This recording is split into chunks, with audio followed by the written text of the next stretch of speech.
galera, beleza? Como é que vocês estão? Meus amigos, o dia de ontem foi eletrizante. No vídeo de hoje a gente vai começar falando aí, né, de alguns bons feitos do governo Bolsonaro, inclusive mostrar algumas narrativas que a imprensa tentou levantar e ela mesma se desmentiu. Após isso, vamos falar da justiça. Ontem foi um dia também movimentado, tivemos movimentações aí do Supremo, movimentações na PGR, Randolfo Rodrigues chorando e tudo mais, então vamos falar sobre isso. Depois temos dois temas que meio que uma separação sobre direita e esquerda, onde a gente vai falar sobre censura e liberdade de expressão, algumas coisas que também aconteceram. Ontem Bolsonaro fez um discurso na Câmara, a gente vai comentar sobre isso. Vamos comentar também, né, o que a imprensa anda aprontando e o tweet em inglês de Bolsonaro que tá causando aí burburinho. Então a gente vai comentar sobre isso e quando a gente falar da esquerda, bom, o Lula, né, o Lula agora tá querendo reescrever a história mais uma vez e tem agora uma nova frente parlamentar que, na minha visão, a única coisa que eles vão tentar fazer é regulamentar a imprensa.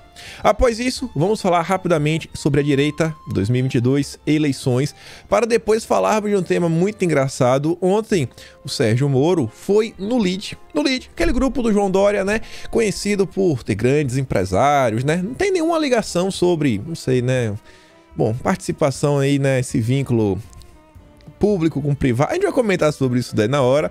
E além disso, quando o Moro vai lá, ele comenta sobre a privatização do Brasil. Não é de uma ou duas empresas, vendeu o Brasil agora ainda mais, né, nesse período que a Álvares e Marçal tá aí com os SPAC para tentar operar na Bolsa de Valores. Então a gente vai falar sobre isso, vamos também falar sobre a União Brasil, que fechou a porta pro Sérgio Moro. Se ele tiver com esperança de meter a mão no fundão, vai ficar para depois do meio do ano.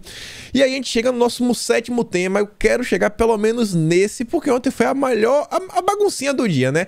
No final da noite de ontem, eis que surgem elas, as tias do Zap. Tá ali pequenininha, comentando sobre Big Brother, né? Assim, cara, a gente vai comentar sobre Big Brother hoje? Vamos, porque isso é interessante, né? Foi basicamente um efeito Carlos Gabas, Operação Carlos Gabas 2.0. E aí, se der tempo, no final a gente vai comentar sobre pandemia.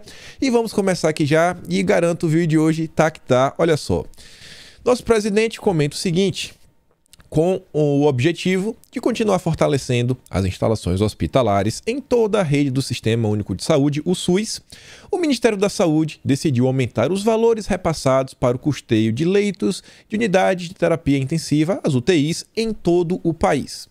Quem disse que o governo não liga para a saúde, é um gênio, esse aquilo, pronto. Mais investimento, né, aumentando o custeio para as UTIs. A Anitta, mais uma vez aí, né, ela que está sempre levantando alguns assuntos, algumas ações do governo federal, fala o seguinte: oi tio, oi tia, um dia você imaginou que teríamos desenvolvimento ferroviário no país? Era uma promessa, né? Parecia muito distante. Mas, pois, o governo Jair Bolsonaro já aprovou 7.000 quilômetros de novas ferrovias em 3 estados, além do Distrito Federal. Em menos de 6 meses, o ProTrilhos recebeu 79 pedidos para a criação de ferrovias. E o Brasil segue avançando. Segue tão avançando, né, que a Globo teve que comentar. É a matéria do G1, mas não seria a Globo se não tivesse aquela palavrinha, né? O porém, o mas, né? Essa conjunção adversativa. Produção industrial volta a crescer em dezembro e fecha 2021 em expansão de 3,9%. A indústria vai bem, obrigado. Só que aí vem o subtítulo, né? Com o resultado, o setor interrompeu 2 anos consecutivos de perdas. Nível de atividade da indústria, porém, tem que ter o porém, né? Não pode ser uma notícia só boa.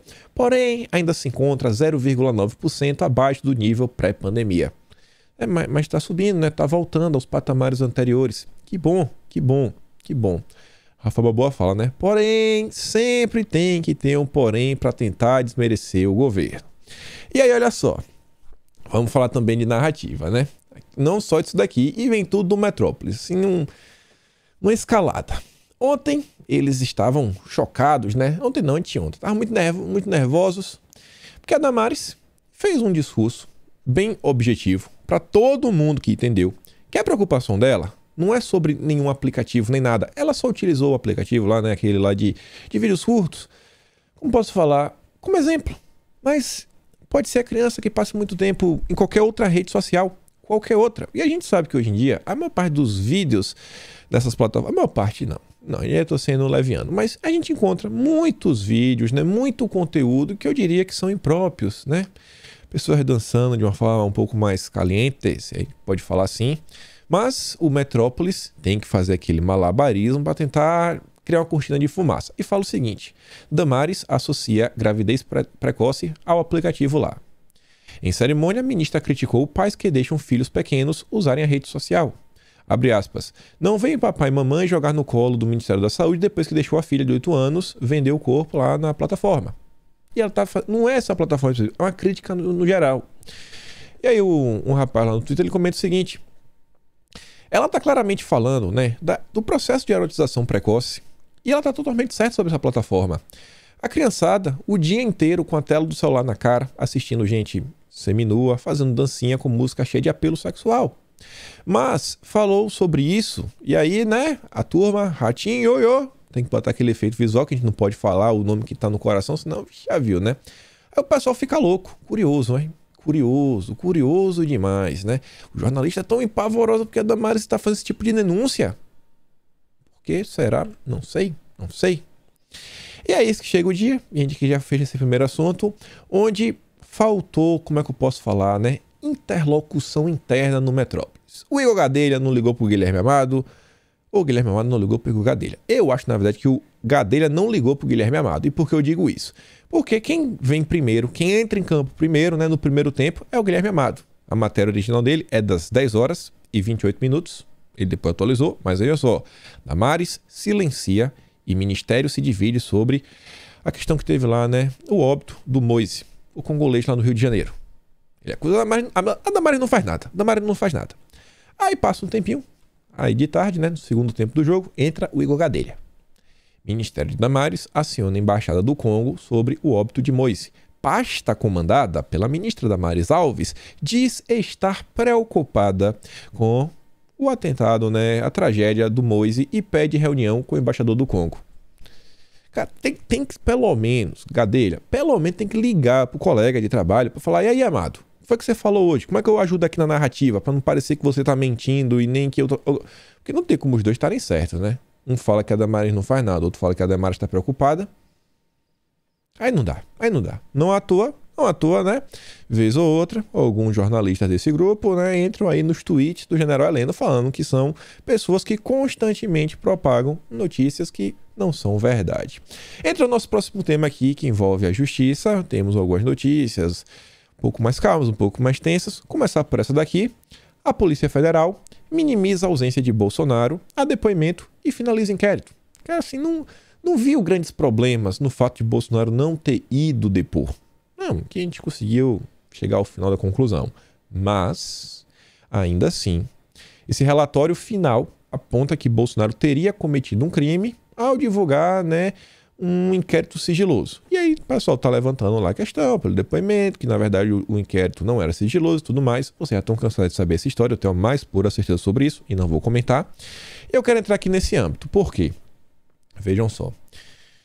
Após isso daí, o pronunciamento da Polícia Federal, o Alexandre de Moraes, o ministro, você vê que o próprio STF está comentando, o perfil no Twitter, o perfil oficial da Corte, o ministro do Supremo, ministro Alexandre, pediu à PGR que se manifeste em 15 dias sobre o relatório final da Polícia Federal, que informa oficialmente a ausência do presidente Bolsonaro ao interrogatório acerca do vazamento de dados confidenciais relativos ao ataque hacker ao TSE. Augusto Aras também deverá se manifestar sobre a petição em que o senador Randolfo Rodrigues solicita medidas cabíveis para que o presidente seja processado pelo que chamou de conduta típica, ilícita e culpável a não obedecer uma determinação judicial.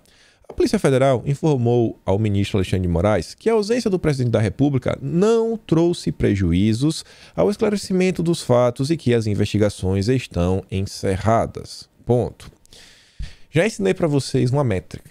Quando você vai no Twitter e você vê que tem mais comentários do que curtidas, na minha parte não, né? Nunca é coisa boa. Na maior parte do tempo são comentários assim, insatisfeitos, críticas.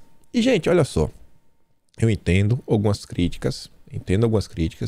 Eu acho que você já me vem aqui repetir diversas vezes que eu falo: pessoal, tem alguns temas que não adianta querer ir com o pé na porta, isso, aquilo, outro. E aí tem alguns temas que tem que tentar pelo menos procurar entender. Em geral, o procedimento comum é realmente encaminhar para a PGR tomar a decisão, um posicionamento, se vai acatar ou não. Até porque o Randolfo Rodrigues ele tinha acionado a corte. Então é procedimento padrão isso daqui. Então assim, a gente tem vários pontos que a gente pode levantar, questionar, levantar uma crítica ou outra, mas, sabe, levantar o tom, vir na gritaria e tudo mais, isso aqui é, assim, só porque foi enviado para a PGR se manifestar num prazo de 15 dias, gente, em geral, isso aqui é o procedimento normal, como o ordenamento jurídico deve ser. E sobre esse tema, o que esperar? Bela Megali, jornal O Globo, quem está afirmando é a Bela Megali do jornal O Globo. Seguinte, no artigo dela, intitulado Bolsonaro se diz perseguido por delegado da PF e manda recado a ministro do Supremo. No último parágrafo, é um artigo grande, só quero trazer o último parágrafo, porque ela traz uma informação sobre o Aras que eu achei interessante, que é o seguinte. Agora, o ministro Alexandre de Moraes encaminhará o documento para a PGR, que vai decidir se abre uma ação contra Bolsonaro. No Supremo, a avaliação é que o PGR, Augusto Aras, não dará andamento ao caso, mesmo com a indicação da Polícia Federal de que o presidente cometeu o crime. O Aras, aparentemente, vai ter outro tipo de interpretação do caso. Talvez ele siga aí o entendimento que o Felipe Barros vem dando, o Bolsonaro também já falou que na época o caso não estava sob sigilo e tudo mais. Então vamos esperar o caso, vamos ver o que realmente está acontecendo. O pessoal da direita tem que respirar um pouquinho mais antes de fazer alguns comentários, que depois, no final, né, acaba se virando contra a gente por diversas vezes. Falando no Aras, o petista da PGR, né, tá incomodando os petistas. O petista da PGR está incomodando os petistas. Carlos Bolsonaro ontem, ele fez um post compartilhando ele mesmo, uma postagem que ele tinha feito em 20 de outubro de 2021, e ele trouxe a matéria da CNN, ele trouxe basicamente sua manchete, eu que fui atrás do post completo, e ele fala o seguinte, ó, os vazamentos reais, né, sobre inquéritos sigilosos, com imagens e personagens aconteceram aos olhos de todos. A gente viu, né, umas confusões durante a CPI do Lula que Jesus. Como Renan Calheiros teve acesso a inquérito que corre no Supremo e foi usado no tal CPI do Lula? Como que o Renan teve acesso? Por que o presidente da comissão nada fez? O Omar Aziz. Esperando justiça. E aí ele compartilha aqui a postagem dele falando o seguinte, ó, apresentei denúncia de prevaricação contra o presidente da CPI do Lula ao não tomar providência de comedimento em tese de crime de vazamento de dados de inquérito sigiloso, atos antidemocráticos, cometido pelo relator Renan Calheiros. E a CNN nos conta que Augusto Aras, o petista na PGR, né, como a turma do Sérgio Moro, Nando Moro adora falar, pediu ao Supremo Tribunal Federal que intime Renan Calheiros e Omar Aziz por uso de dados sigilosos. O requerimento responde à notícia-crime apresentada pelo vereador Carlos Bolsonaro. E aí o que aconteceu? Até o momento tem que esperar, né, se o Renan e o Omar depor, mas o Randolfo Rodrigues já teve que se vitimizar, né? Quando é contra a direita, aí é democrático, aí é do bem, aí é bacana, aí tem que andar pra frente e tudo mais.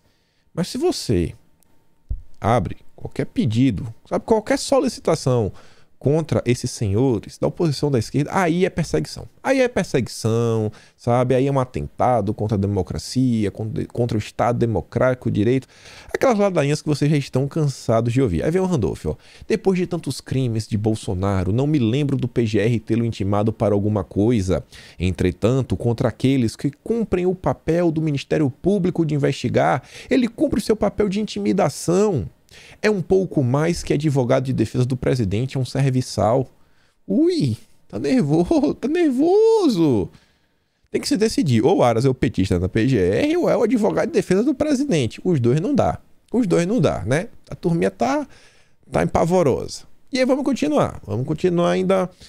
Não tá ainda no âmbito da justiça, mas a gente vai voltar para ela logo menos, pra gente falar um pouco sobre censura, liberdade de expressão e alguns assuntos aí, né, que giram em torno de liberdade. A gente comentou semana passada sobre um caso interessante aí que está acontecendo do Joe Rogan e do Neil Young, vocês viram lá. O Joe, ele tem um podcast, possivelmente o podcast mais ouvido no mundo, Ele entrevista pessoas de todos os espectros políticos, tem mais de 1.800 episódios, já levou pessoas da extrema esquerda, já declarou voto, né, inclusive pro Bernie Sanders, que é um cara representante da extrema mesmo. É tipo um Guilherme Boulos, assim, no espectro político, né, um comparativo. Lá é difícil ter um Boulos nos Estados Unidos, mas ele é tipo o Bernie Sanders, é bem mais velhinho. Ainda assim, né, a imprensa brasileira, tá tentando tratar o cara com suas extrema-direita e tudo mais. E aí quiseram o cancelamento dele. Aí vem lá o Neil Young, ó, se não tirar esse episódio da plataforma, eu vou tirar minhas músicas daqui. A Spotify falou, irmão, não vou tirar. Aí o Neil Young tirou as músicas dele de lá. Beleza. A gente achou que ia terminar por aí, né? Porque o pessoal da esquerda tentou cancelar e não deu muito certo. Mas agora, e é uma coisa que acho que pegou muita gente de surpresa ontem, a Casa Branca, como se fosse o Palácio do Planalto, né? A Casa Branca pediu que o Spotify tome mais medidas contra o Joe Rogan. Isso daqui é a típica notícia que a gente pode ver em um suposto governo Lula. O Lula pede para a plataforma tirar do ar tal canal, tal isso, tal episódio. Porque aquele ali não é jornalista, é um blogueiro, um propagador de fake news e tudo mais. Fiquei assim, assustadíssimo quando vi isso daqui. E aí, esse que aparece o mito. Agora o mito fala inglês, né? Lá foi ele lá com o tradutor do Google. Deve ter pegado lá, dando um bisu pra ver se as palavras estavam certinhas. Fez lá um geral, foi mudando uma coisinha ou outra. Deve ter dado aqui, ó, dá uma conferida aqui, galera, ver se tá certo. E fez um tweet que gerou uma repercussão, inclusive, internacional. Nosso presidente Jair Messias Bolsonaro falou o seguinte: não sei o que o Joe Rogan pensa de mim ou do meu governo, mas não importa. Tô nem aí. Se a liberdade de expressão significa alguma coisa, significa que as pessoas devem ser livres para dizer o que pensam. Não importa se concordam ou discordam de nós. Mantenha-se firme. Abraço do Brasil. Salve, salve. Salve, salve, Joey. E aí você vê. Esse rapaz aqui, Jake Shields, é um lutador de MMA, fala o seguinte: agora entendo porque a mídia americana odeia o presidente do Brasil. Eu fiz um comentário lá falando o seguinte, eu falando assim, ô Jake, não é a mídia americana, irmão, é a mídia do mundo inteiro, é do mundo inteiro, ninguém gosta de Bolsonaro, por que ele tá do lado do povo, tá do lado da liberdade? Você vê que esse perfil, ó, quando o presidente do Brasil tem mais respeito e apreço pela liberdade de expressão do que a maioria da esquerda americana, incluindo a mídia, a academia e a maldita ACLU. Não é quando não, irmão, é assim... Sempre, não é quando, é sempre. Esse cara aqui tá sempre do lado da população. O pessoal ficou sem acreditar. Aí você vê aqui, ó, esse J.D. Rocker, ele é um cara, um comunicador da área de direita, cristão, fala o seguinte, ó. Isso menciona Joe Rogan, mas é dirigido ao presidente americano, a CNN, e a todos os esquerdistas radicais que fingem acreditar nas noções ridículas de segurança que estão promovendo. Sem liberdade de expressão, ninguém está realmente seguro. Você vê, gente, a gente está lidando com um problema que não acontece apenas no Brasil. E às vezes acho que falta esse entendimento de grande parte das pessoas. É uma batalha complicadíssima. Você vê aqui, ó, falando que a Spotify é uma empresa estrangeira. E aí a Casa Branca do Biden quer oficialmente que ela censure o Rogan e inúmeros outros americanos em um ano eleitoral. Você acha que o Joey deveria ser investigado por isso?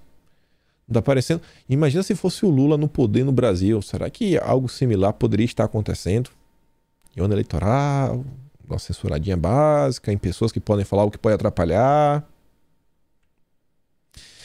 E aí ontem, Bolsonaro não só fez esse tweet. Isso aqui eu trouxe só algumas coisas. O Felipe Martins, se vocês forem lá no perfil dele no Twitter, ele compartilhou várias pessoas aí comentando em inglês, não apenas nos Estados Unidos, né, dando mais visibilidade lá para a postagem de Bolsonaro. Vários perfis verificados, agradecendo o presidente, né, dando congratulações, assim, felizes, sabe, sem querer acreditar. Cara, a situação tá tão feia que assim, tá rodando o mundo tá indignado com o que tá acontecendo. Pelo menos pessoas que verdadeiramente se importam com a liberdade. E Bolsonaro não parou por aí, como falei, né? Ele também já tinha ido mais cedo na Câmara, fez um discurso em prol da liberdade, bem óbvio. E ele fala durante esse discurso o seguinte, que a Câmara, o Congresso, tem que, assim, tá sempre empenhado para independente de quem ocupa o Planalto, seja Bolsonaro, quem seja o próximo presidente, em qualquer momento, que jamais deixem que regulamentem a mídia e as redes sociais. temos que garantir a liberdade para a população. Falou isso. Foi basicamente, sabe, o cerne do discurso de Bolsonaro. Mas aí vem a Folha de São Paulo. Como Bolsonaro falou que ele é contra, né, a censura e tudo mais, Bolsonaro defende liberdade de imprensa para atacar Lula e TSE no Congresso. Quem está falando que ele está defendendo liberdade para atacar os outros? O presidente usou o discurso na abertura dos trabalhos legislativos para mandar recados a adversários. Quem falou isso? Ele só falou, não deixem que censure. Aí até pode ser o Lula, né? Uma mensagem. Mas por que seria um ataque? Ele só está falando de um fato, que o Lula, anteontem, deu uma entrevista reforçando que ele vai regulamentar a mídia e a internet. A Paula Marisa fala o seguinte, peraí, defender a liberdade de imprensa agora, se você defende a liberdade, você está atacando o Lula e o TSE, por quê? Eles são contra a liberdade de imprensa? Não estou entendendo. Não estou entendendo. Mas se você não entendeu, assim como eu, vem aquela notícia que você começa a entender, né? O que é que está por trás, que também é da Folha de São Paulo.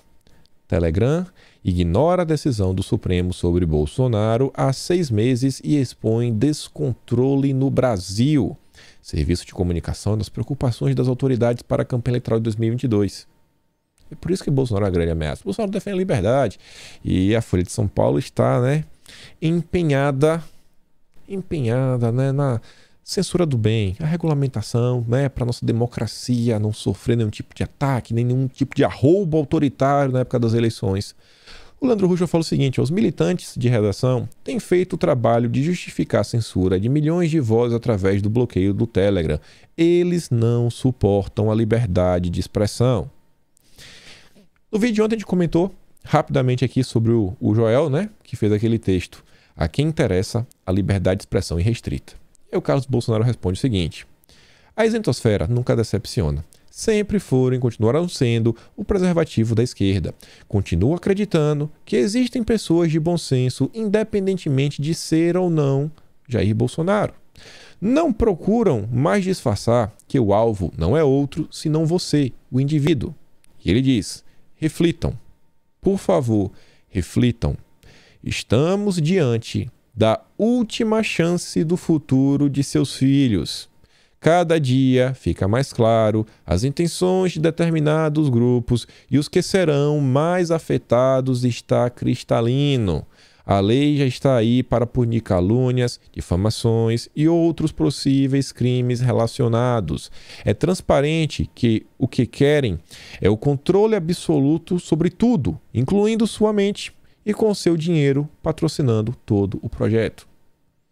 Eu acho que o grifelinho verde, né, que está claro e cristalino o que pode acontecer e quem vai ser os mais afetados, é aquela coisa, né? Tem uns grupos aí na direita, os super conservadores, eles estão preocupados com tudo menos com Lula, mesmo com oposição, mesmo com a turminha lavajatista, a terceira... Não, eles não estão preocupados, eles estão preocupados só com o governo, né? Estão procurando pelo em ovo, qualquer coisa para poder jogar pedra no governo. Essa turma não pensa que eles vão ser afetados, mas tudo bem. E aí, enquanto está aí o governo defendendo a sua liberdade, o que é que a esquerda anda fazendo? Você já vê aqui, Alessandro Molon, da turminha do Lula, querendo inclusive ser senador pelo Rio de Janeiro agora em 2022, busca assinaturas para criar Frente da Liberdade de Imprensa. Olha só, um deputado do PSB, Partido Socialista Brasileiro, quer criar uma frente de liberdade, da liberdade da imprensa. Você acha mesmo que esse cara vai lutar pela liberdade? Ou será que esse cara ele vai lutar para restringir o conceito de liberdade a um determinado grupo que no final das contas vai ser dos jornalistas que falam bem dos amigos dele, tipo do Lula? O deputado Alessandro Molon, líder da oposição na Câmara, começou a recolher assinaturas para criar a Frente Parlamentar Mista da Liberdade de Imprensa, em defesa dos jornalistas e da segurança e liberdade dos profissionais. Bom, até o momento, o que a gente vem vendo, né, é que apenas os jornalistas de direita vêm sofrendo perseguição. Eu não acho que serão contemplados. O objetivo do deputado é que a frente comece a atuar já neste ano, que ele considera que a liberdade de imprensa e jornalistas deverão ser alvos de ataques em meio ao contexto eleitoral. Os de esquerda só se for, né, porque o de direita ele não vai estar nem aí. Molon quer que ela seja composta por deputados e senadores e discuta a aprovação de leis em defesa da liberdade de imprensa, da transparência pública e da segurança dos jornalistas. Aqui tá com cheiro que só vai ser leis para isso daí, né? Criar um mercadinho bem pequenininho, bem regulamentado para os jornalistas de esquerda. E, por exemplo, vai que acontece aquele caso primeiro lá, né, onde o Igor Gadelha desmente o Guilherme Amado que tá desmentindo o Igor Gadelha, a gente não sabe quem que tá mentindo. Aí quem sabe vê um candidato, aponta e fala, pô, é fake news e tudo mais. Aí vem um jornalista, estou sendo atacado e tudo mais, blá blá blá. E vem uma pessoa da esquerda, nossa, meu Deus, temos que proteger a liberdade da imprensa, nós jornalistas estão sendo ameaçados, socorro, socorro. Não, vamos aqui, né, impugnar a candidatura desse cara. Está inelegível. Você está inelegível. Você cometeu um crime, né, contra a liberdade da imprensa. O que foi o cara ver? O cara só foi postar um post aí mostrando as contradições dos jornalistas, as narrativas que não param em pé. Não. Foi crime. Você vai ficar inelegível. Você não vai poder concorrer nas eleições mais. Não sei se pode chegar até esse ponto, né? Mas vindo do pessoal da esquerda, a gente sabe que vontade não falta. Vontade não falta. E aí você vê o Lulinha tentando apagar da história as manifestações de junho de 2013. E a coisa é tão feia que a Veja teve que comentar. Gente, você vê o que eu digo. No nosso vídeo, eu já faço com as matérias da imprensa. Pensei, pô, por que eu uso na matéria? Porque aqui, ó, quem que vai duvidar? Quem vai falar que é fake news? Tá aí, chama de fake news. Trazendo as matérias da imprensa. O próprio grupo do Sérgio Moro quer falar que é fake news. Engraçado, né? O grupo do Sérgio Moro chamou um vídeo que tem várias matérias do próprio grupo deles, do próprio antagonista Cruzoé, de fake news. Aí você fala, rapaz, é brincadeira. Assim eles já estão criando confusão. E tá aí, ó, grande imprensa, a Veja afirmando isso. Em qual contexto? 3 parágrafozinhos bem curtos. O Lula falou o seguinte, ó. Nós, desde o golpe da companheira Dilma, estávamos alertando que as coisas iriam piorar nesse país e eles teimaram em mentir para a sociedade brasileira dizendo que o PT e a Dilma tinham sido culpados por ter quebrado o Brasil. Você falou uma ladainha lá. Para o petista, o brasileiro vivia no paraíso, né? Até a saída da Dilma, do Planalto. Só com o impeachment que as coisas pioraram. O Brasil vivia muito bem, estava tudo sensacional. Tava assim, o Brasil era a Suíça, né? Suíça. Lula apaga da história as manifestações de junho de 2013, as crises provocadas pela contabilidade criativa dos especialistas petistas, da economia e por falta da capacidade de política de Dilma para gerir o país. As manifestações de 2013 começaram pela forma truculenta como a polícia reprimiu protestos estudantis contra o aumento das passagens de ônibus em São Paulo, ganharam corpo e novas demandas difusas que levaram a popularidade de Dilma a despencar de 57% para 30% em um mês e, para terminar, nenhum partido político tinha protagonismo nos atos. A insatisfação com o governo, de modo geral, foi o que fez o ronco da rua crescer. Para Lula, no entanto, nada disso existiu. Foi tudo golpe, a Dilma era perfeita. Acredite se quiser. E aí a gente falou do Lula, um pouquinho mais. A gente já sabe disso, né? E eu acho, não, essa matéria eu dei risada no final. Olha o título. Kassab sobre ser ministro de Lula. Não vou dizer que não aceito missões. Kassab foi entrevistado pelo André Assad, Globo News. E o Lauro Jardim falou o seguinte, né? Que Kassab e Lula andam conversando, estendendo, é sabido. Todo mundo sabe disso. Ainda que Kassab insista que o PSD tem candidato, Pacheco, né? Beleza, faz parte do teatro da política, dá tempo ao tempo. Mas, e se o Lula ganhar a eleição e te chamar para ser ministro, o senhor aceita? Essa foi a pergunta que André Assad fez, né, para o Kassab. E o matreiro presidente do PSD foi 100% Kassab em sua resposta. Olha o que ele disse. Não vou dizer que não aceito missões. Dizer para você que não vou ser ministro. Não vou deixar de analisar nenhum convite porque é muito honroso ser ministro, mas realmente não está nos meus planos nos próximos anos. E o Lauro Jardim responde no final, né? Em resumo, ele topa. Em resumo, né? Falou, ele topa, beleza? Se o Lula chamar, ele vai topar. Já topa, já tá dando, né, assim, aquele aviso. Ó, Lula, eu subo no teu barquinho. Só me diz qual é o ministério que eu vou ocupar. Que ministro que eu vou ficar honrado. Eu vou ser ministro, rapaz, vou ser ministro. Tá empolgadão. Aí, Lula já tá loteando o governo. Kassab. Aí, já tá loteando. Kassab vai ser ministro. Já tá avisando pro Lula. E o pessoal tá de olho fechado. Muita gente continua criticando a direita, que a direita não faz nada, e blá blá blá, governo Bolsonaro, frouxonário, covarde, isso, aquilo, outro. O governo Bolsonaro ele não combate, né, a batalha ideológica. Matéria da grande imprensa. Grande imprensa. A guerra cultural que projeta o novo pitbull do bolsonarismo nas redes. Aí tá lá, né? O Capitão Cultura. André Porciúncula. Uai. Não era o governo que não fazia nada no embate cultural? Ué, e aí, o que o André Porciúncula tá fazendo na capa da Veja? Não precisa explicar, né? Quem acompanha o que a Secretaria da Cultura vem fazendo? MP da Liberdade, as questões contra o passaporte, as questões para regularizar, né, o uso da Rouanet para projetos que realmente, né, representem os anseios da sociedade, diversas outras coisas. Tá percebendo? Tá percebendo? Agora tem uma turma que diz que o pessoal não faz nada, que o governo não faz nada. Não faz nada. Pô, gente, não dá, né? Não dá. É fechar, é tentar tapar o sol com a peneira.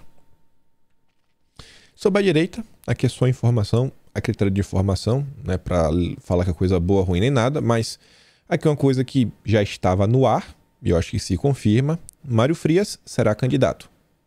Será candidato, você vê ali, ó. Eduardo Bolsonaro, junto com Mário Frias, né, se encontraram com o Valdemar na sede do partido em Brasília para fechar a questão sobre filiação dos dois à sigla liberal. Mário Frias será candidato. Falando de cultura, só informação, não é... é bom, só informação. E, ainda falando das eleições, comentário assim bem simples e bem óbvio. O lobo ucraniano fala o seguinte: vem cá, tem alguém aí, alguém conhece algum país no mundo que foi governado por nulo e que deu certo? O nulo, assim, nulo. Não tem. Porque às vezes eu tenho a impressão que esse povo do nulo tem essa visão. Não existe vácuo político. Não tem vácuo, não tem. E o Bolsonaro fala o seguinte, ó, lembrando que as abstenções e nulos não fizeram cosquinha no Paes nem no Covas. Na verdade fizeram, né? Acabaram por eleger ambos. Se as abstenções e nulos tivessem entrado em campo e realmente votado em alguém, eles acabaram até por eleger. Ah, mas ninguém nos representa. Aí você vai eleger o Lula, você vai eleger o Paes, o Covas. Depois não reclama. E aí vamos pro nosso próximo tema. Esse aqui a gente vai dar muita risada. Moro tava doidinho, mas doidinho, pra meter a mão no fundão, né, do União Brasil. O Dória também tava doidinho, né? Mas o Dória agora que abriu o buraco, vigia, o buraco do Dória tá tudo aberto lá em São Paulo e tá difícil. E aí, o Globo nos informa o seguinte: Moro e União Brasil, filiação? Não. Apoio? Depende. A articulação para Sérgio Moro sair do Podemos, partido em que se filiou há menos de 3 meses rumo à União Brasil, foi um sonho de algumas noites de verão. Essa conversa não é mais levada a sério no partido, que será oficialmente criado neste mês. Até o Moro já mudou o disco. Ninguém mais acredita na chance. Perdeu o bonde.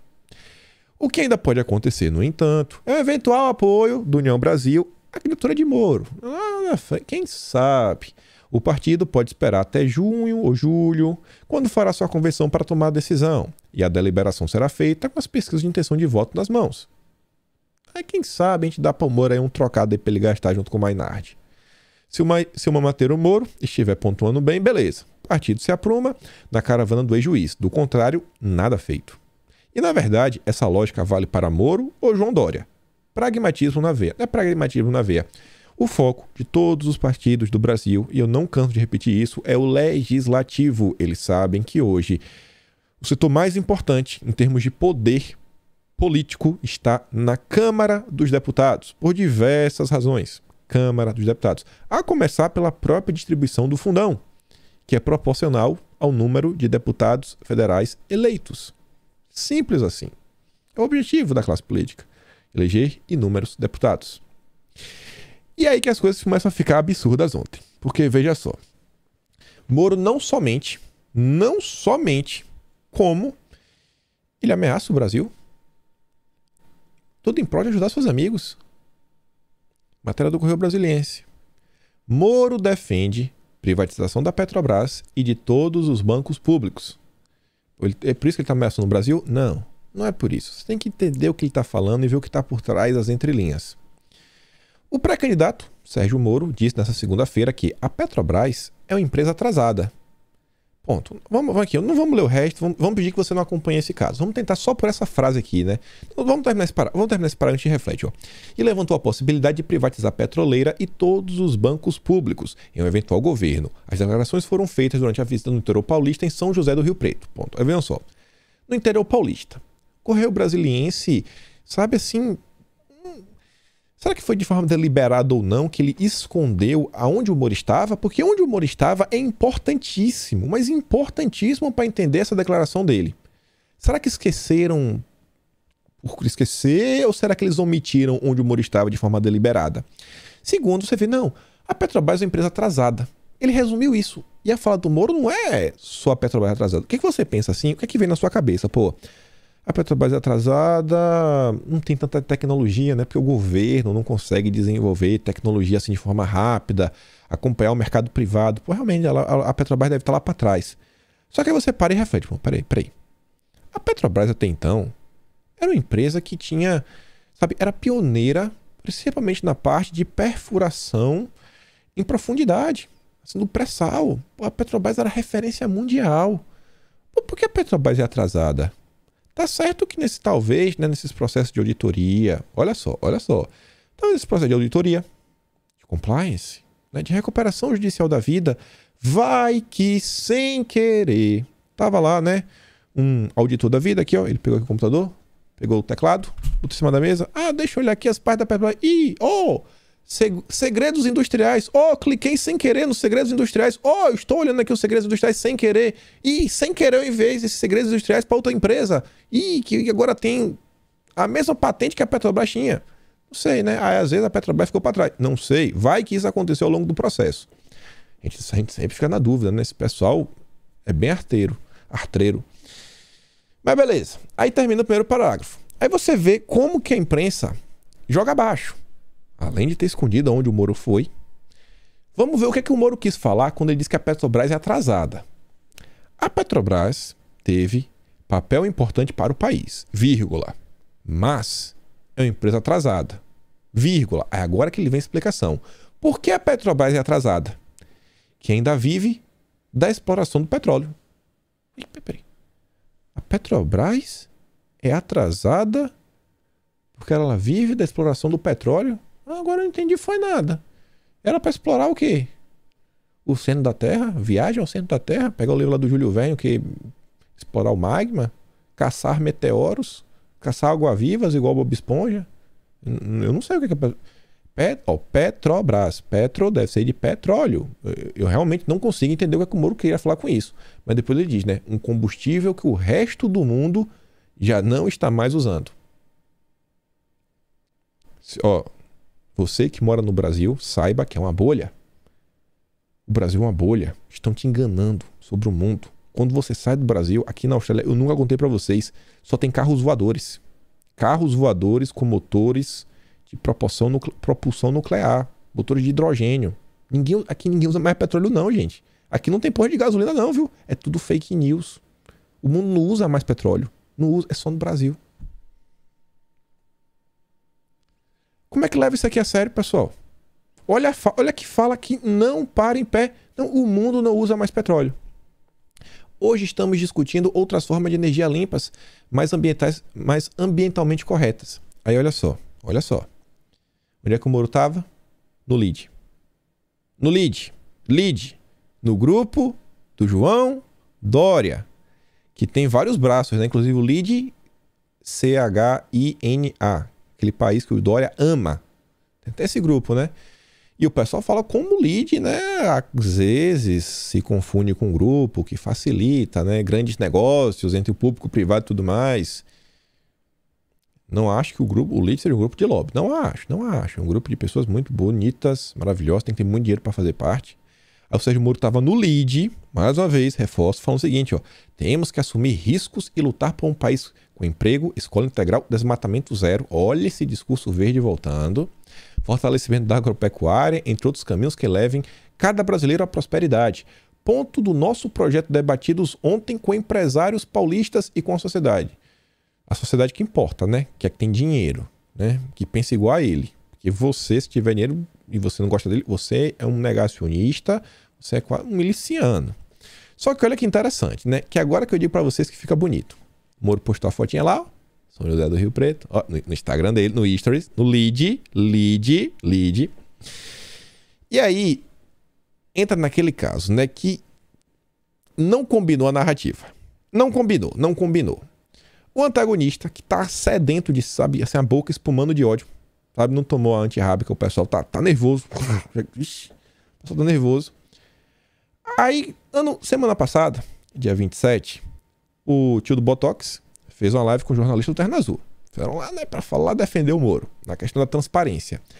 Aí, no âmbito da transparência, sobre o Moro não querer abrir os contratos, aí eles começaram a indagar outros grupos, né, que estão aí e também, será que são transparentes? E aí, como eles estão batendo no Dória, pro Dória virar o vice do Moro, eles acho que eles esqueceram, né, não olharam a agenda do Moro para saber que o Moro ia no lead. E aí o Cláudio Dantas nos brindou com essa seguinte frase. O vídeo aqui tá meio editado, porque esse aqui é um vídeo, né? Eu fiz um vídeo, peguei a fala dele, botei umas imagens e soltei lá no Twitter, né? Eu não vou dar play pra não dar sorte ao azar, né? Sabe como é essa galera. Mas só olha aqui o que o Cláudio Dantas tem a falar do lead, o grupo que Sérgio Moro estava palestrando. Olha só. Sente a pressão. Cadê o vídeo? Peraí, aqui. Se abrir a lead, como é que fica? Como é que fica? Se abrir a lead, como é que fica? Se abrir a lead, se abrir a lead, como é que fica? Como é que fica? O que a lead faz? O que a lead faz? O que a lead faz? O que a lead faz? O que a lead faz? O que a lead faz? Então, assim, Cláudio, pelo discurso da transparência, é bonito. Vamos lá, é fácil fazer o discurso da transparência. Logo o Moro, que falava tanto de transparência, não quer mostrar o seu salário, então amanhã ele vai mostrar, mostra quanto que ganha. Mas o que a gente está vendo aqui não é a busca da transparência.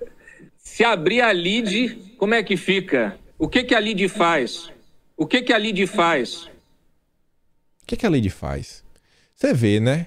Conversando sobre transparência, o Cláudio Dantas estava claramente incomodado com a lead. Se abrir a lead, como é que fica? O que a lead faz? Eu também quero saber, né? O Moro deve saber, porque ele estava lá anteontem, né? Ou foi ontem? Não sei, mas o Moro postou aquela foto ontem. E aí, como eu falei para vocês, né? Aquelas narrativas que não param em pé.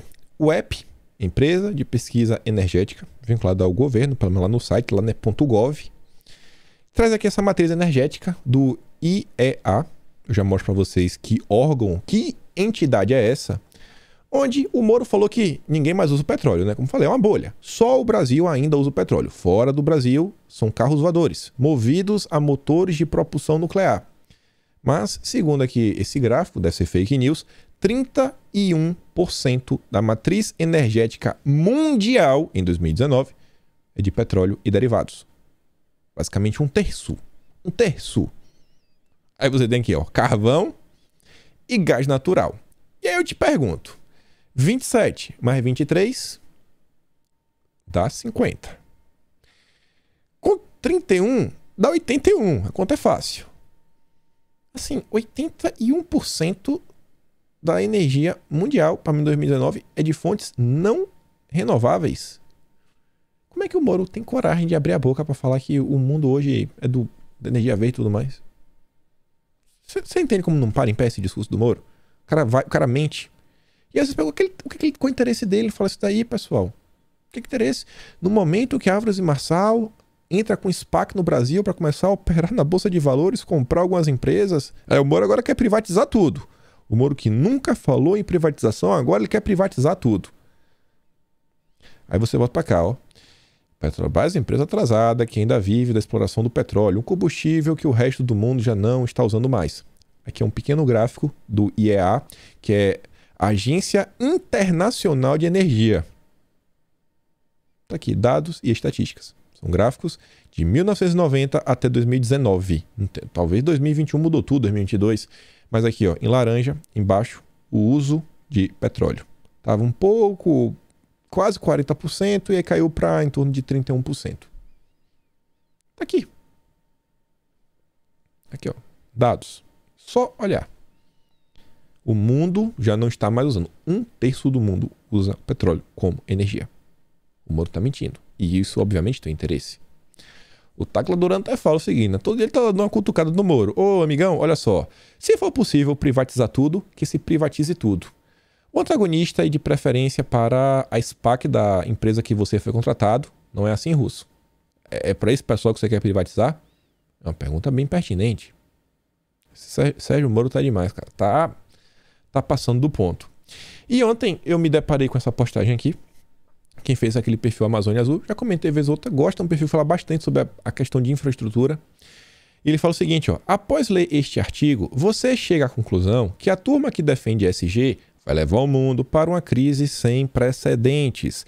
É um texto lá do Mises, né, que é um site aí que defende, que basicamente se dá muito na questão assim, econômica, né, liberdade econômica, fala de outros temas também, o pessoal assim, mais liberal. E o título é o seguinte, ó, como a agenda ambientalista e a imposição do ESG estão causando uma grande crise energética global. Eu falei uma crise energética. Preços mais altos não levarão a mais investimentos por um motivo simples. O ativismo dos ambientalistas e a agenda ESG obrigaram as empresas a se afastarem dos combustíveis fósseis. Ao longo da última década, ativistas climáticos foram bem-sucedidos em pressionar governos, bancos e grandes corporações a reduzirem investimentos em empresas de petróleo e gás natural. No início, tais esforços pareciam estritamente simbólicos, mas nos últimos anos, na verdade, né, esses ativistas foram exitosos e conseguiram retirar investimentos públicos e privados da exploração de petróleo e gás e redirecioná-lo para energias renováveis. O resultado está sendo a pior crise energética em 50 anos. Sim, a redução de investimento na exploração do petróleo e gás não é a única causa da crise energética atual. Aí tem a questão da pós-pandemia e tudo mais, beleza. Mas a principal causa da atual escassez de energia é a redução de investimento em petróleo e gás nos últimos 5 anos, guiada por preocupações climáticas. As considerações da agenda do ESG explicam a maior parte do declínio dos investimentos das petrolíferas nos últimos anos, quem relata o The Financial Times, bem como o êxodo dos investidores dos mercados de petróleo e gás natural.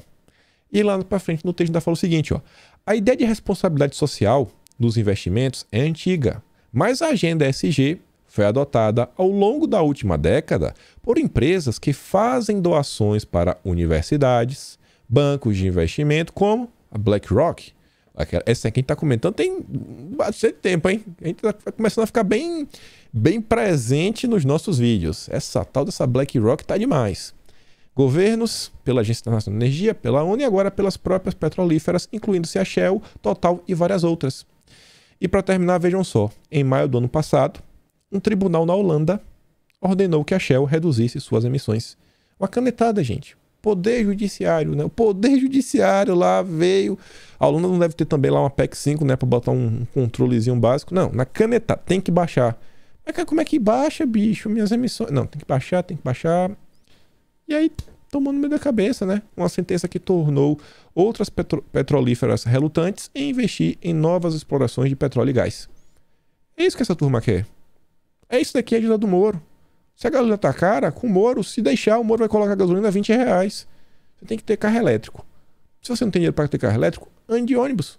Ou ande a pé. Você tá gordinho, vai até fazer um regime. O Moro vai adorar. E aí chegamos aqui aos 48 minutos. Vai dar tempo. Do último tema. Esse aqui eu achei muito engraçado. Vamos falar do Big Brother Brasil e a Xirra do Zap. Com a ótica, né, um pouco diferente. Óbvio, a gente não vai falar dos acontecimentos do programa. Alguns eventos, mas não do que está realmente acontecendo na casa mais vigiada do Brasil. Vejam só. Eu não acompanho Big Brother. Eu acho que vocês também não acompanham. Espero que vocês não acompanhem, né? Pelo amor de Deus. Mas fiz aqui uma pequena cronologia para vocês entenderem o que foi que aconteceu ontem, principalmente no Twitter. Que eu digo para vocês, o Twitter é a rede principal no debate político.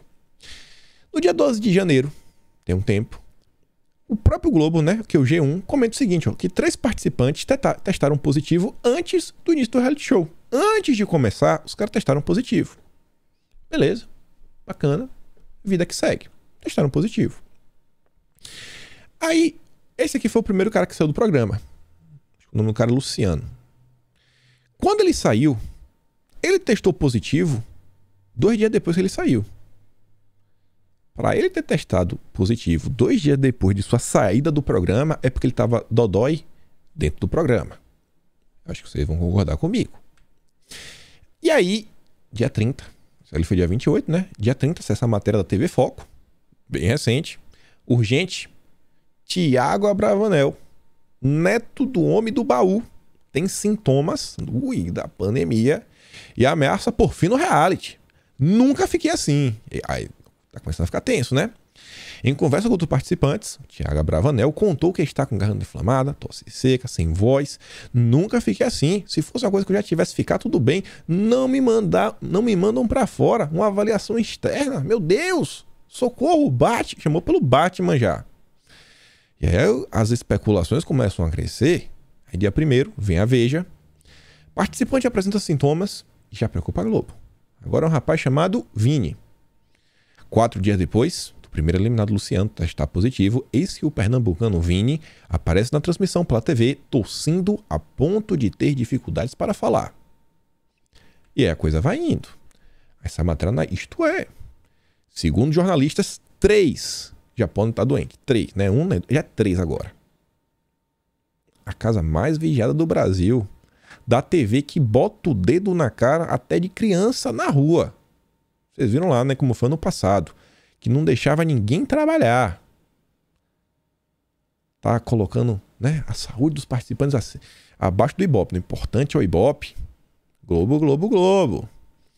E aí, vejam só, o Globo se pronunciou sobre a questão do Vini, a tosse. A Globo falou o seguinte, que a emissora, sabe, não se pronunciou sobre ele tá dodói, sobre ter testado. Não testou, mas, né, o médico falou que ele foi examinado, medicado e está sendo bem acompanhado. Será que ele está com proibido? Sabe proibido? Aquele que não podemos falar o nome? Será que a Globo deu de forma escondida? Durante a madrugada dessa terça, o participante do BBB relatou para os outros confinados que está tossindo há dias sem parar. E aí chegamos aqui na UOL. UOL, ontem, 00:30. Globo precisa ser mais transparente sobre suspeita do BBB. Aí fala, né, que desde o início a Globo procurou ser transparente, porém a emissora não está mantendo esse padrão durante a edição atual. A Globo não está sendo transparente. Na estreia do BBB 22 foi informado com clareza durante o programa, né, ao vivo, que 3 participantes, né, podem aparentemente estar doentes. Aparentemente a transmissão da comunicação com o público sobre esse tema parou aí. E a Globo não falou mais nada, a Globo está tentando encobrir. Aí tá lá, ó. Apesar do achismo, a preocupação faz sentido por se tratar de um sintoma comum com quem contrai a doença, né? E de fato, o Luciano estava doente, foi o primeiro eliminado. Além de Vini, Douglas, Tiago Abravanel e Gessilene também apresentaram o sintoma, mas com menos intensidade. Diante desse cenário, por que a emissora não faz teste com todos? Se já os fez, por que não comunicar ao público? Se não na necessidade de testagem, por que o telespectador não é informado? E aí começou a ter várias perguntas no ar. Várias perguntas no ar. Inclusive essa matéria aqui do IG. Eu conheço aqui do IG essa matéria. Responsável por montar estrutura de festas no BBB é afastado por estar doente. E agora? Aí diante dessas coisas aí, eu vi essa confusão. Comentei algumas pessoas. E as tias do Zap também estavam preocupadas. E aí que a gente começou lá, né? A gente, no Telegram, a gente começou uma coisa ou outra. Falou, galera, que pô, isso aqui tá muito estranho. Temos que cobrar da Globo o mínimo de coerência. Pra nada. Já que a Globo quiser continuar com o programa, mas continua. Então, vamos aqui tentar entrar no entendimento que não adianta, bicho, essa história maluca de passaporte, isso, aquilo, que no fim, cara, a gente tá vendo que não tá funcionando muito bem, né? Porque a Globo tem um passaporte do início até o fim, nem pra tudo. Parece que não colou, né? Parece que dessa vez não salvou a Rede Globo. E aí a gente começou a fazer uma baguncinha no final da noite de ontem. A hashtag GloboTesteBBB chegou a pegar o 4º lugar dos mais comentados. Teve mais de 30 mil menções só durante a noite de ontem, isso a partir das 9 da noite. As tias do Zap são demais. As tias do Zap são demais. E por que eu fiz questão desse assunto? Porque eu fiz questão de trazer. Porque eu acho bem interessante. E a gente volta a alguns temas que a gente já discutiu no passado. Por mais que seja Big Brother, umas besteiras. Vejam só. As tias do Zap, vocês, eu digo pra vocês, gente, a gente pode não ter o peso da caneta, mas a gente tem o peso do engajamento. Se a gente der engajamento numa coisa, a gente pode fazer aquele assunto crescer, tomar proporção e, quem sabe, né, fazer uma movimentação política.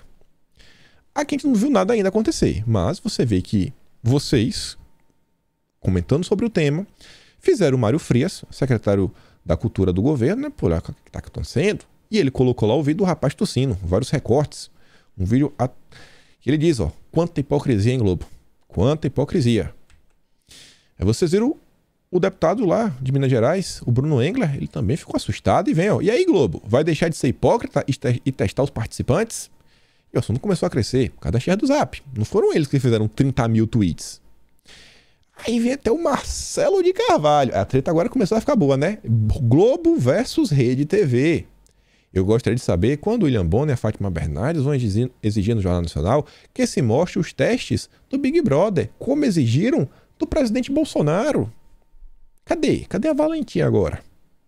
E não parou por aí. Aí vem o Silvio Navarro. Vocês aí estão forçando aí até os jornalistas, né? O pessoal que é direita, os verificados comentários. Nunca gastei um minuto com o Big Brother desde o primeiro, mas olhando os tweets, né? Alguém explica o motivo da Globo não divulgar se há infectados ou não entre eles? Isso não seria caso de isolamento, segundo as regras da emissora? Os BBBs estão sem máscara, diria o consórcio de imprensa? E aí agora? É a chance de mostrar a hipocrisia, que eles cobram coisas que são irreais, que eles não praticam. Ou vamos parar com essa besteira e voltar para a normalidade, porque não cola. Mas isso aqui não é interessante. Tem mais coisa, tem mais coisa. Aí o Joaquim Teixeira já seguiu por outra linha. O tiozão lá, né? Começou a marcar os patrocinadores. Nesse daqui que o Sleep Giants adora fazer, ele ainda bota hashtag Joaquim Giants. E aí, patrocinadores? Adoramos vocês, mas está acontecendo um surto no BBB. Vocês compactuam com o negacionismo e manter o programa no ar? Hashtag Globo testa BBB. E o assunto continua, vai ficando melhor. Ao ponto que, às 9h36 da noite, a deputada Carla Zambelli já chegou na voadora. Oficiei agora a Secretaria de Saúde do Rio de Janeiro para testarem urgentemente os participantes do BBB. Se um rapaz testou positivo 2 dias depois de sair de casa, só pode ter pego lá dentro. Sair da casa só pode ter pego lá dentro. Se há outros com sintomas, já deveriam ter testado e divulgado os resultados. E parou por aí? Não. A Carla Zambelli foi lá, já tá aqui o ofício. Tá pequenininho, não dá pra ler. Beleza, a gente vai aqui, ó. Até botei um efeito para aparecer aqueles vídeos assim, né? Das denúncias que a Globo adora fazer contra o governo. Quero mostrar o item 1, 6 e 7 do ofício da Carla Zambelli. Senhor secretário, sirvo-me do presente para que, com respeito e as honras de costume, solicitar que esta Secretaria de Saúde adote as medidas sanitárias necessárias à apuração de possível foco de propagação no programa Big Brother, promovido pela Rede Globo. Deste modo, solicitamos que essa secretaria, no âmbito da competência estabelecida pela lei, Moro Mandetta, toma aí, suas misas, vocês não queriam essa lei? Vai ter Moro Mandetta também, toma aí agora. Proceda com a realização de testes, né, do programa, bem como em todos os funcionários, prestadores de serviços e terceirizados que atuam direta ou indiretamente no imóvel em que se localiza a atração televisiva. Adicionalmente, esse final, agora que fica, né, a cereja do bolo, solicitamos que sejam divulgados os dados estatísticos de resultados de tais exames e, caso sejam identificados casos positivos, que se proceda com a imediata suspensão do programa. Acabou. E os patrocinadores e os bilhões de reais que entram nos cofres da Globo? Ciência, irmão. É a ciência. É a ciência. Muita ciência. Já virou matéria? Pleno, Revista Oeste. Digo pra vocês, gente. Não vai dar pra falar do último tema, vou até finalizar o vídeo aqui nessa tela. Podemos não ter o peso da caneta, né? O poder da caneta. Mas temos o engajamento. Olha essa situação. Relembra o caso do Carlos Gabas. Uma coisa que eu já falei para vocês. Vejam o que acontece quando conseguimos unir a força do online com movimentos no offline. A gente consegue produzir algumas movimentações. Mais uma vez, o dia foi salvo pelas tias do Zap. Vocês já pensaram no prejuízo financeiro que a Globo pode vir a ter caso aconteça alguma coisa no Big Brother? Até para a aparência da empresa. Isso por causa de uma tia do Zap maluca. Tava levantando a hashtag. É isso que eu digo. Na hora de gritar, gritar, pode, mas tenta manter pelo menos um foco. Utilize o engajamento de vocês, em vez de ficar lá e olha a Amanda Klein passando vergonha mais uma vez. Eu sei, todo dia a gente ela passa vergonha, eu tô cansado de ver a Amanda Klein passando vergonha. Você vê, ó, um tema aleatório, mas que pode causar, né, uma coceirinha na Rede Globo. Enfim, ficamos por aqui. Lembra daquela curtida, aquela compartilhada. Se inscreve lá no Telegram, você vai saber como foi que aquela confusão toda começou. Os links estão todos aqui na descrição. E a gente se vê amanhã. Aquele grande beijo, abraço, tamo juntos e valeu, meus amigos. Fui!